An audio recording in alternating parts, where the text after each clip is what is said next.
Hey everyone, this is Hannah with Rocket Miner giving you today's news update. Today, to start off, I wanted to talk some about COVID and where our numbers are at with that. Unfortunately, where they're at is they keep going up. The spike in new COVID cases that we've seen throughout the state over the past 2 weeks just continues and seems to be gaining traction. We seem to be seeing even higher numbers. Today, we had a new record of the confirmed and active cases in the course of one day.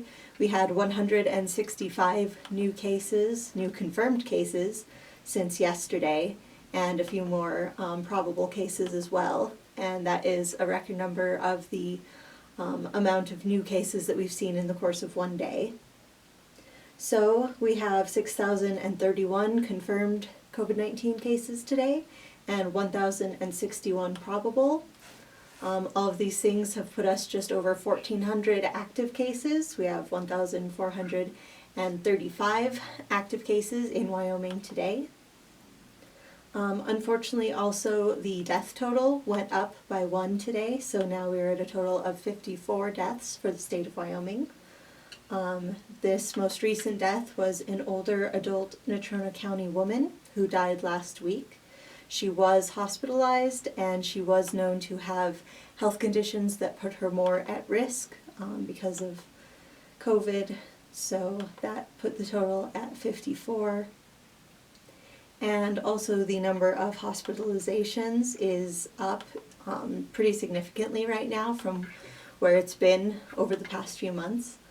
As of yesterday, we had 47 people hospitalized throughout Wyoming with COVID-19. That is up from 24 just a week ago, so that has pretty much doubled in about 1 week. And at the time, that 24 last week was the most hospitalizations that we'd seen since the peak of 23 in April. So at 24, that was the highest, and now it's almost doubled, and we're up to 47. So we've just seen all of these numbers just continue to spike and go up. The recoveries are still happening, but they're just not keeping pace with the amount of new cases, which is pushing all of these case numbers up, which is, as we said, not the direction that we want to be going with this. Definitely hope that these will start coming down again soon, but also people need to take precautions and be careful with the things that they do so that we don't see these numbers just continue to spike. Also with COVID-19, we have 2 new cases that we've seen in Sweetwater County School District number 1 over the past couple of days. Officials from the school district confirmed there's been 1 staff member at Sage Elementary and 1 student at Rock Springs Junior High who have tested positive for the virus. Thankfully, no other students or staff have had to quarantine in connection with these new active cases. But this is in addition to 3 other cases that we've seen so far within school district number 1 that were confirmed last Saturday. So we haven't had an update on whether those cases are still active, but I would assume that they are at this point, which gives us 5 cases just within school district number 1. And a few people did have to quarantine in connection with those first 3 cases, but as I said, thankfully we haven't had other quarantines or close contacts with these 2 new ones.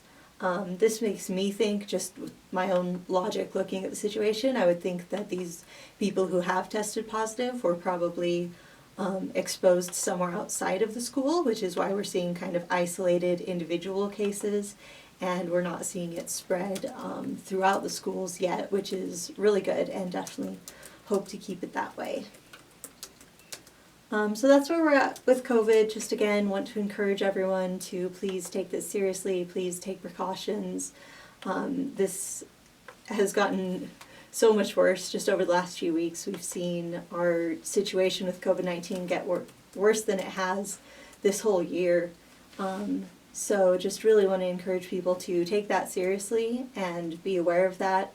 I keep reporting these numbers because I want people to be aware of what's going on so that we can realize that this is serious and just take the actions that we need to continue to try to prevent the further spread of it.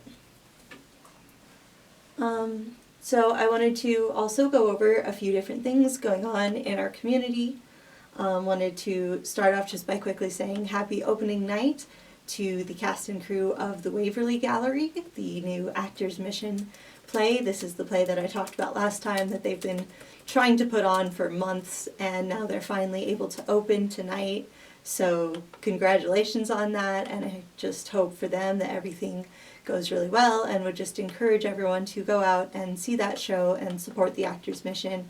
I think it will be a really good show, and I think that everyone will enjoy it, and it's a great thing that we can do to enjoy our community and enjoy live theater while still being safe and taking precautions too.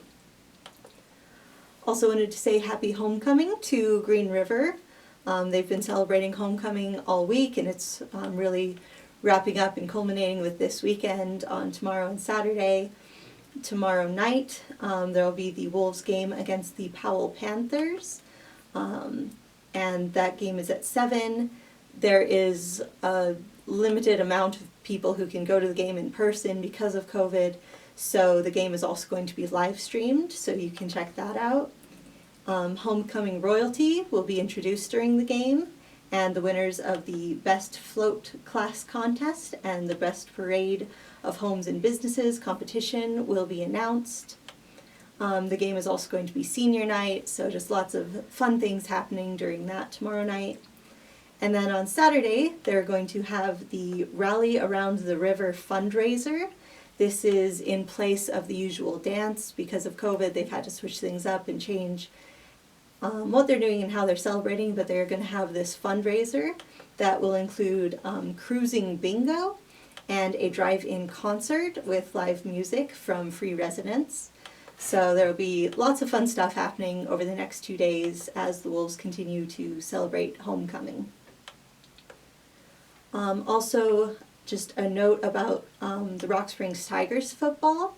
They were scheduled to play against Cheyenne South High School tomorrow in Cheyenne, but due to the weather air quality concerns that have been happening in especially Laramie and Albany counties, mostly due to the Mullen Fire and smoke from that. Just because of the air quality concerns, they're trying to decide right now whether they want to have the game there like they originally planned, or if they'll bring that game to Rock Springs. So that game might be here tomorrow night, but we'll have an update and let you know the details for sure once we're told the details tomorrow.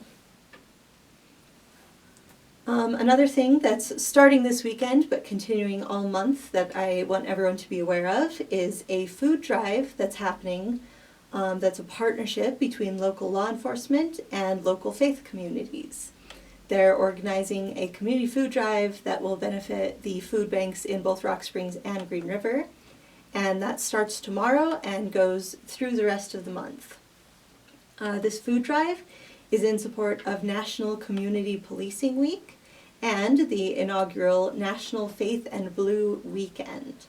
The Faith and Blue Weekend is a collaborative initiative that was designed, as they said, to build bridges and break down biases through activities and outreach among law enforcement professionals and the communities they serve.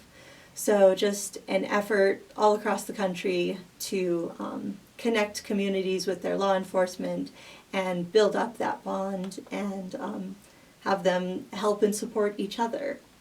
So as part of that, the local law enforcement, the sheriff's office, both the Green River and Rock Springs police departments are working with several different churches and groups to make this food drive possible.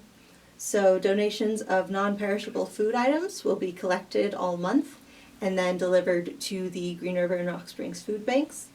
If you want to give donations, they'll be accepted at the Green River Police Department, Rock Springs Police Department, the Sheriff's Office, and then also at the Green River Assembly of God, Hilltop Baptist Church, Immaculate Conception Church, and the Church of Jesus Christ of Latter-day Saints.